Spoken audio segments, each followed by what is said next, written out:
આજના કાર્યક્રમમાં doctor Baba Saheb Ambedkar social responsibility federation Surat, progressive council of commerce and industries, SC ST hub and DIC સુરતના સંયુક્ત ઉપક્રમે ઇકોનોમિક એમ્પાવરમેન્ટ કેમ્પેઇનના આજના કાર્યક્રમમાં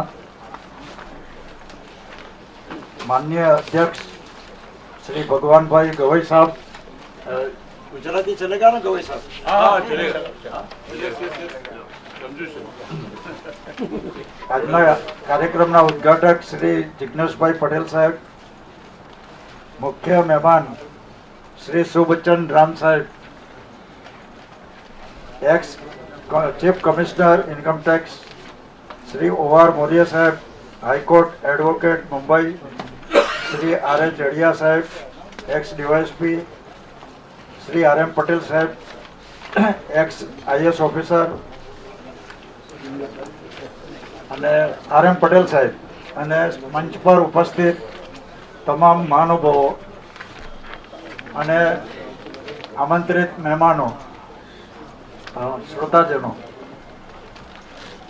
ભાઈ શ્રી નાથુભાઈ, આપ જ્યારે પણ કોઈ કાર્યક્રમ લઈને આવો છો અને આપ હંમેશા સમાજની ચિંતાઓ કરી છે, સમાજને કેમ મજબૂત કરવો, એને કેમ આગળ વધારવો, શિક્ષણ હોય, આર્થિક પ્રવૃત્તિઓ હોય કે દરેક બાબતમાં આપ અગ્રેસર રહીને સમાજને માર્ગદર્શન આપતા રહ્યા છો, સૌને એકત્રિત કરતા રહ્યા છો.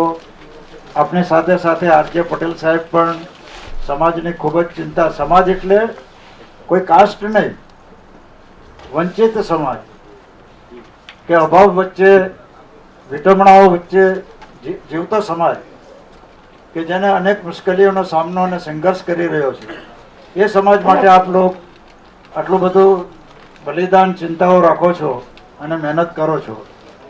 આપ જણાવો છો કે કાર્યક્રમમાં 2.5 કલાક અમને સજા કરો છો, એવું નથી.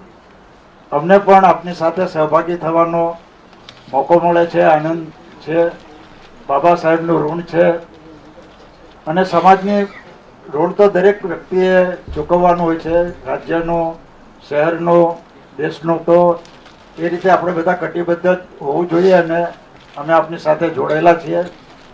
આટલો સારો બેંકનો જે આપ એક કાર્ય લઈને નીકળ્યા છો, સાથે R.J. પટેલ સાહેબ છે, ગવઈ સાહેબનો આપને માર્ગદર્શન અને સાથ સહકાર છે અને આપની ટીમ, આપને ક્યાંય પાછા પડો એવી શક્યતા નથી.